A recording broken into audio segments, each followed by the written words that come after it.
Rollmops et ses amis semblent couler ici des jours heureux. Mais ce foyer n'est que temporaire. Brigitte, alias Mamili, les accueille en attendant que quelqu'un d'autre vienne les adopter pour de bon. Comme eux, 190 chats ont été placés en famille d'accueil depuis le début d'année par l'association Katmandou. De quoi les soigner et les retaper. La responsabilité, c'est de sauver des chatons, enfin des chats de la rue, les soigner, les socialiser pour éviter qu'on se fasse mordre le bras comme maintenant, par exemple. Romance est arrivée effectivement avec 2 jours, 90 grammes. Bon, maintenant, elle va beaucoup mieux. Alléluia, tant mieux. Mais c'est vrai que c'est pas rose tous les jours. Hein. Ils n'ont rien demandé, ces petits bouts. C'est ce qu'il faut retenir. Franchement, ils n'ont rien demandé.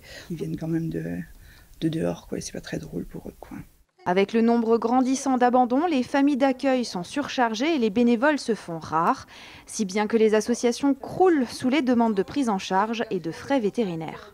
Depuis la fin du confinement, donc depuis début mai, on n'arrête pas d'avoir des demandes de prise en charge quasi quotidiennes. On est obligé d'en refuser parce que toutes nos familles d'accueil sont au maximum de leur capacité. On a vraiment besoin d'avoir de nouvelles familles d'accueil, d'avoir aussi des bénévoles pour nous aider sur différents postes, comme s'occuper de la procédure d'adoption, donc faire les visites pré-adoption au domicile des adoptants, faire les collectes de nourriture, les gardes d'animaux pour que ça nous permette de rentrer un petit peu d'argent. Donc on a vraiment besoin de bénévoles pour nous aider.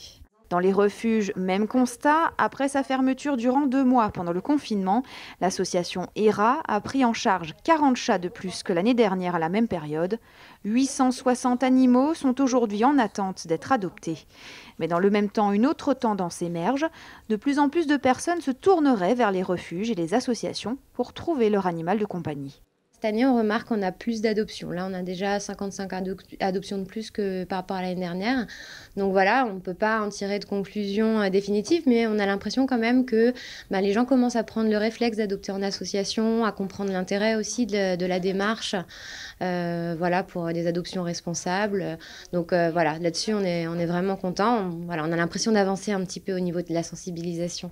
Un phénomène renforcé par la crise sanitaire, pas de confinement ni de distanciation sociale pour les chats errants. Alors leur population a aussi augmenté. Le bilan est donc mitigé pour les associations de protection animale. Toutes les bonnes volontés sont bienvenues pour prendre en charge les animaux durant une période de transition, tout comme les dons.